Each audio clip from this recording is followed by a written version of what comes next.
కన్న కొడుకు నుండి రక్షణ కల్పించాలని రాష్ట్ర డీజీపీకి ఓ పోలీస్ అధికారి తల్లిదండ్రులు ఫిర్యాదు చేశారు. ప్రజలకు రక్షణ కల్పించాల్సిన స్థాయిలో ఉండి ఆస్తి కోసం కన్న తల్లిదండ్రులను ఓ సీఐ వేధిస్తున్నాడని బాధిత తల్లిదండ్రులు వాపోయారు. వనపర్తి జిల్లా కల్లాఘనపూర్ మండలం వెంకటాయపాలెం గ్రామానికి చెందిన రఘునాథ్ రెడ్డి బొచ్చెమ్మ దంపతులకు 2 కొడుకులు 2 కూతుర్లు ఉన్నారు. పెద్ద కొడుకు నాగేశ్వర్ రెడ్డి సీఐ, చిన్న కొడుకు యాదయ్య కానిస్టేబుల్ గా పనిచేస్తున్నారని వారు తెలిపారు. అయితే రఘునాథ్ రెడ్డికి 30 ఎకరాల 23 గుంటల భూమి ఉండగా పెద్ద కొడుకు సీఐ నాగేశ్వర్ రెడ్డి పేరుపై 15 ఎకరాలు, చిన్న కొడుకు పేరుపై 11 ఎకరాలు రాసిచ్చామని, మిగిలిన భూమిని కూతుర్లకు ఇచ్చేందుకు ఉంచుకున్నట్లు పేర్కొన్నారు. అయితే అతని పెద్ద కొడుకు సీఐ అయిన నాగేశ్వర్ రెడ్డి తనకు ఇంకా 5 ఎకరాల భూమి రాయించాలని ఒత్తిడి చేశారని, అది వినకపోయేసరికి పలుమార్లు తల్లిదండ్రులపై దూషించడంతో పాటు దాడి చేసినట్లు వృద్ధ దంపతులు కన్నీరు పెట్టుకున్నారు. పెద్ద కొడుకు వేధింపులు తాళలేక తమ చిన్న కొడుకు ఆత్మహత్య యత్నానికి పాల్పడ్డారని తెలిపారు. ప్రస్తుతం తమ పెద్ద కొడుకు Nageshwar Reddy Rachakonda commissionerate multi zone 2లో సీఐగా విధులు నిర్వహిస్తున్నారని తెలిపారు. తమ కొడుకు నాగేశ్వర్ రెడ్డిపై చర్యలు తీసుకుని తమకు రక్షణ కల్పించాలని డీజీపీని వారు కోరారు. వెంకటాంపల్లె ఇలా గన్పూర్ మండలం వెంకటాంపల్లె మాది.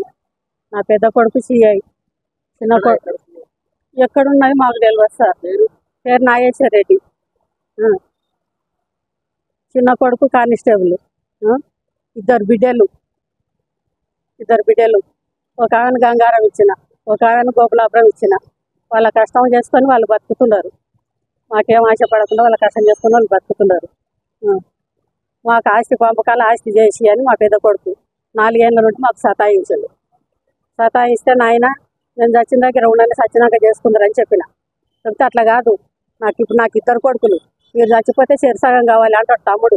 నాకు 2 కొడుకులు, నాకు 2 భాగాలు చేసి నాకు 10 ఎకరాలు, తమ్మునికి నాకు 20 ఎకరాలు, తమ్మునికి 10 ఎకరాలు. ఒక కొడుకు ఒక బిడ్డ కదా, తమ్మునికి 10 ఎకరాలు. తమ్ముని బిడ్డ ఉంటే నా కొడుకులు తమ్ముని కొడుకు కలిసి పెళ్లి చేస్తారు. నాకైతే ఇప్పుడు 20 ఎకరాలు అన్నాడు.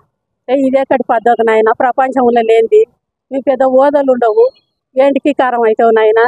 నీకు ₹1,00,000 వస్తాయి, కొంత 50,000 వస్తుంది. నీ కష్టం నువ్వు చేసుకొని బతుకున్నాయినా, నువ్వు సంపాదించుకో. ఇంతదానికి ఎందుకు రద్దీ పడతావు? నువ్వు నీ పిల్లలు ఉన్నంత వరకు గుడకంగా ఇది అన్యాయం చేసిండని అనుకుంటారు జనం. వద్దు నాయన, నీ కాలు మొక్తానాయన. ఒకవేళ అమ్మనాయన చచ్చిపోయినరు అనుకో, అమ్మనాయన చచ్చిపోతే నేనే సాకినా, నేనే చెల్లెలు పెళ్ళిళ్ళు చేసిన అనుకో, నేనే తమ్ముని సాగిన అనుకో, పెద్ద పనులు చేసుకొని ఆయన ఈ కాలం కాకుండా ఆయన అని కాళ్ళు మొక్కిన చెప్తే కూడా కాక పొట్టనీకి వచ్చిండు. కుర్చీ తీసుకొని ఉరికొచ్చినప్పుడు నాకు మోకాళ్ళకి ఆపరేషన్ అయ్యింది. లేచే పరిస్థితిలో లేను.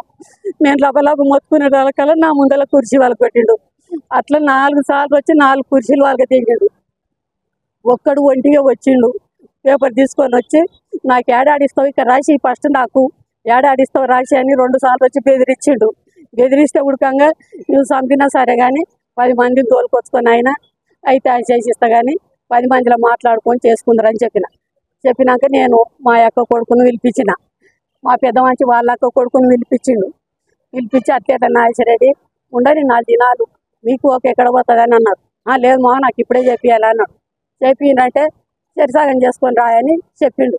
రామాంజనేయులు చెప్పిండు. చెప్పినాక నువ్వు ఇట్లా అడిగినావంట అని అడిగిండు. అయినా మామ అవుతాడు.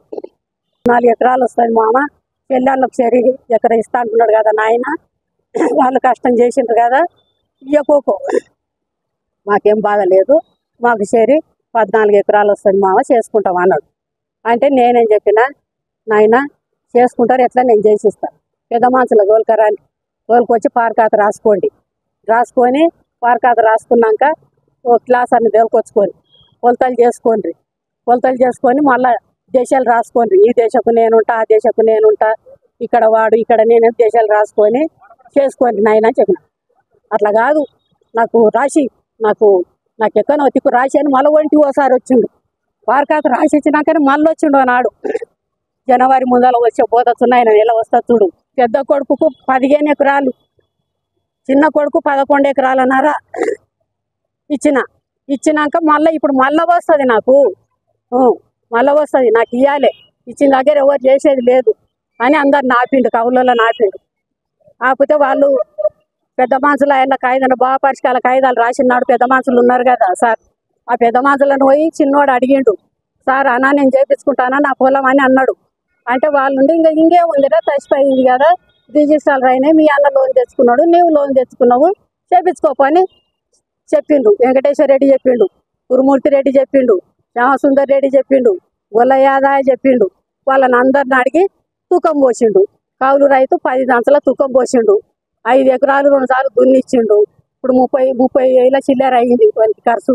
అయినాక పోపించినాక వచ్చి ఇప్పుడు అందరిని ఊళ్ళే మొత్తం ఎన్ని ట్రాక్టర్లు ఉంటే అన్ని ట్రాక్టర్లకు ఎవరు పోయినా మీ మీద కేసు చేస్తా, మీ మీద కేసు చేస్తా అని అందరినీ బెదిరించిండు. చుట్టుముట్టు తాండలు ఉండే తాండలను కూడా బెదిరించిండు. ప్రతి మంచికి చెప్పిండు చుట్టుముట్టు పల్లెలకు గుర్తంగా ఎవరు పోవద్దు. మా తమ్ముడు వచ్చి నువ్వు చెప్పినట్లు ఒప్పుకుంటానే అని నన్ను అడిగితే నాతోటి వాడు ఫోన్ చేసి నాతోటి మాట్లాడిపిస్తే మిమ్మలను అప్పుడు దున్ను నేను చెప్తాను మీకు దున్ననికి, అంతవరకు పోయేది లేదని బెదిరించిండు. వాడు మొన్న 2 దినాలు 3 దినాలు 4 దినాల తర్వాత తిరిగి మందిని అడుక్కున్నాడు. మేము రామయ్య నీ వంట ఫోన్ చేసి మా ఆయన చెప్పినట్లు ఇంత అని మాట్లాడితే మామూలు అప్పుడు ఫోన్ చేయమన్నాడు. 5 ఎకరాలు కావాలి, ఇవ్వకపోతే తలకాయ రోట్ల పెట్టి దాంస్తాను మాతోటి అన్నాడు. తలకాయ రోట్ల పెట్టి దాంస్తా, నరికి పొలి జాలుతా తమ్ముడిని అట్లా. మామూలు ఏమంటాడు, బిడ్డ నీ లంజ నేను చెప్పినట్లు వింటావా లేదా, నీవే నేర్పుతున్నవే తమ్మునికి అంటాడు. నీవే నేర్పుతున్నావే. మాకు ఒకరి దగ్గర ఒకరు పోగుద్దు, మామూలు వచ్చి కొడుతుండడు. వాళ్ళు ఎవరంతలకు వాళ్ళు ఉండేటట్లు పిలిపించి భయం పెట్టు సార్ అని చెప్పినాం. ఇప్పుడు పోయి అడిగినాం కూడా అడిగినాం. ఇప్పుడు పారకాతి ఎట్లుందో వాళ్ళ రిజిస్ట్రార్ రూల్ ఎట్లుందో అట్లే ఎవరి దాళ్ళు చేసుకోమని సార్, లొల్లులు వద్దు. నువ్వు చెప్తున్నాన్న ఇంటడేమో నాగేశ్వర రెడ్డి అని నీ తానికి వచ్చినాను సారు, నీ కాళ్ళు మోపుతాను సార్ అంటే అంత ఆయన కొనాలంటే నడుగుండి బయటికి నడుగుండి, మీరు నడుగు దమాకు లేదు మీకు, బయటికి నడుగుండ్రు అని అన్నాడు. మేము కాళ్ళు మోపుతామంటే ఒక మా మాటలు బయటకు దొరికించండి. పోయిన అని తలిగితే బెదురుకొని బయటకు వచ్చినాం. మేము నాగేశ్వర రెడ్డి తోటి ఫోన్లో మాట్లాడేది మేము విన్నాం. నేను సంపాదించిన సార్ అంటాడు. అంటే నీవు ఆయన సంపాదించిన ఆయన అంటున్నాడు కదా సార్, ఆయనకు జాబ్ రాకముందు మాతోటి ఎన్ని బాండ్ కాగితాలు ఉండవు, ఒకసారి చూడుండు సార్, మా బాండ్ కాగితాలన్నా చూడుండు సార్ అన్న. సార్ మీ సోయి మా చెప్తున్నాడు అని ఏదో ఆయన ఇంగ్లీష్లో మాట్లాడాడు తిట్టినట్లు. ఎవరి దగ్గర లేవు సారు, మేము ఇప్పుడు ఒంటిగానే ఉండవు, 2 ఏళ్ళు అవుతుంది ఒంటిగానే ఉండవు. అంతకు తొలిగా మా చిన్న బిడ్డ ఆర్మీ జాబ్ ఆయనకి ఇస్తే వాళ్ళ అత్తమ్మతోటి ఉండనీకే వాళ్ళ ఇల్లు కడాకుంది, ఆడ దొంగల బాధ అని చెప్పని మాతోటే పెట్టిపోయింది అల్లుడు. 10 ఏళ్ళు ఆమెనే వండి పెట్టింది మాకు. ఆమె కష్టమే తిన్నాం, 10 ఏళ్ళు ఆమె కష్టమే తిన్నాం. అప్పుడు నీళ్ళు